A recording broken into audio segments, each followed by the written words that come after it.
Didn't find the time because I was shooting and the second wave took over and there was a lot of confusion with my dates and I was just traveling and all of that. Oh my god, এইবার লাইভে এসে একই সুখবর দিল রশ্মিকা মান্দানা। শাকিব খানের কালা জাহাঙ্গীর নতুন সিনেমায় নায়ক হিসেবে থাকবেন রশ্মিকা মান্দানা। তার ভেরিফাইড ফেসবুক পেজে লাইভে এসে এমনটি জানিয়েছেন রশ্মিকা। বিষয়টা ভাবতে পারছেন গাইস, দুই বাংলায় মিলিয়ে যদি সিনেমাটা হয় আবার হলিউড বলিউড হিট করবে একসাথে।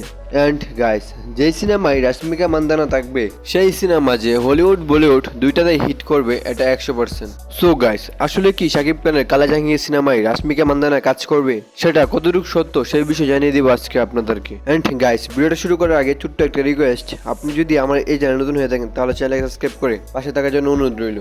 শাকিব খানের কালা জাহাঙ্গীর সিনেমায় রশ্মিকা মান্দানা কাজ করবে, এটা সম্পূর্ণ একটা ফেক নিউজ। শাকিব খানের কালা জাহাঙ্গীর সিনেমায় কে থাকবেন নায়ক হিসেবে শাকিব খানের সাথে, সেটির পরিচালক এখনো তা নিশ্চিত করেনি, তাই কোনো গুজব কানে দিবেন না। Okay.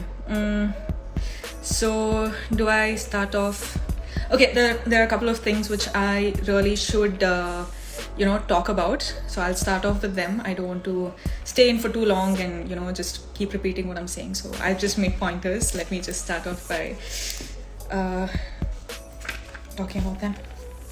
Okay, so first is we all know the situation that we're in, the COVID situation, the second wave.